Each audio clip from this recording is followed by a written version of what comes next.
Traveling offshore can open up an entirely new world of boating experiences.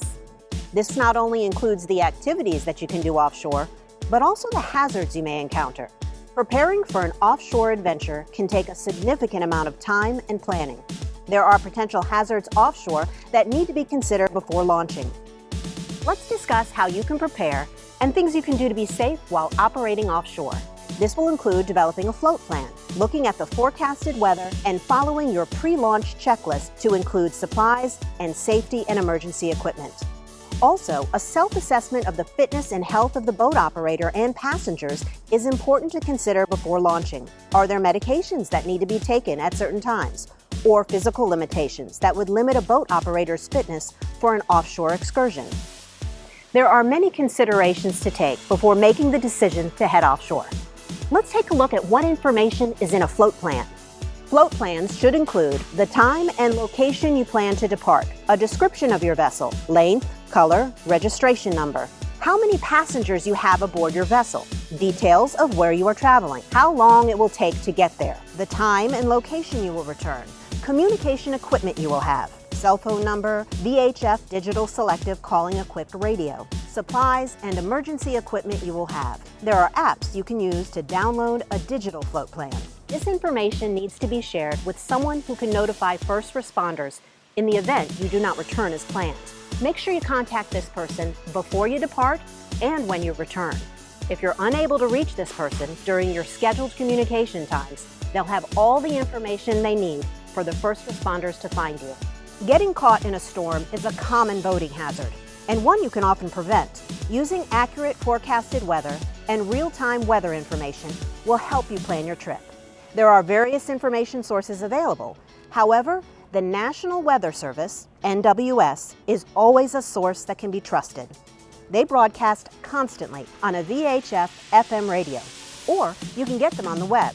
You can find forecasted wind and wave information, visibility, and live data of on-scene wind and wave conditions from buoys placed along the coastline. NWS also publishes forecasted weather warnings like small craft advisories and high surf advisories. These are notifications of wind speeds and wave heights that have reached a specific level, creating more hazardous conditions. Use a pre-launch checklist, which can be downloaded, to conduct a full inspection of your boat anytime you take it out. You'll want at least 2 communication devices, such as a cell phone and a VHF FM radio. The further you get from shore, the less likely it is you will have a cell signal.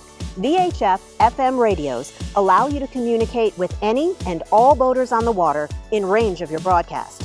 And VHF FM radios with digital selective calling, DSC, hooked up to your GPS can send an automatic SOS along with your GPS position, inspect spaces and the function of equipment. Using this checklist will ensure you don't miss anything on your inspection each time you get underway. Some things on your pre-launch checklist should be the inspection of bilge areas for water and engine fluids, electronic equipment like navigation lights, marine radio, GPS chart plotter, radar, and depth sounder, and engineering equipment like steering and throttle control, engines, installed fire extinguishers, and bilge pumps.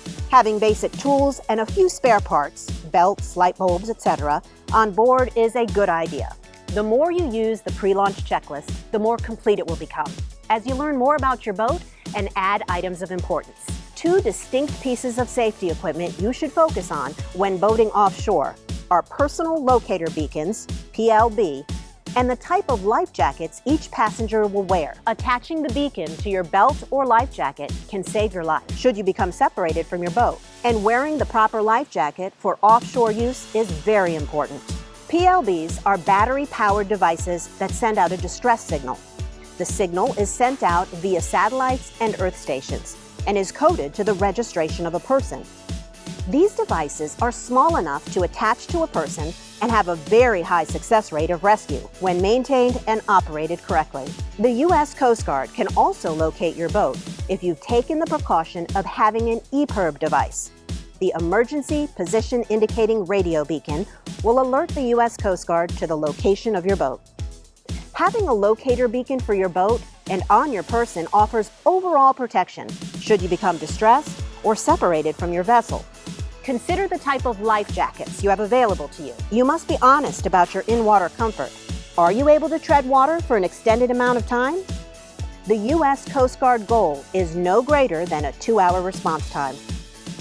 Although inflatable life jackets are comfortable and more popular to wear, it is a good idea to have an inherently buoyant, non-inflatable life jacket available for backup when traveling offshore. The inflatable life jackets have an air holding chamber, which, if punctured, would become useless. Using inherently buoyant life jackets marked for offshore use provides greater flotation, turning, and stability in the water while rescuers make their way to your location. Following all of your preparations, you get underway and head out onto offshore waters. Because you have planned your trip well and thoroughly inspected your boat and equipment, you are feeling confident. Always remain alert to the environment you're in and the function of your boat and equipment. We have learned how to properly prepare for traveling offshore, to include equipment and inspection, weather, and the importance of a float plan.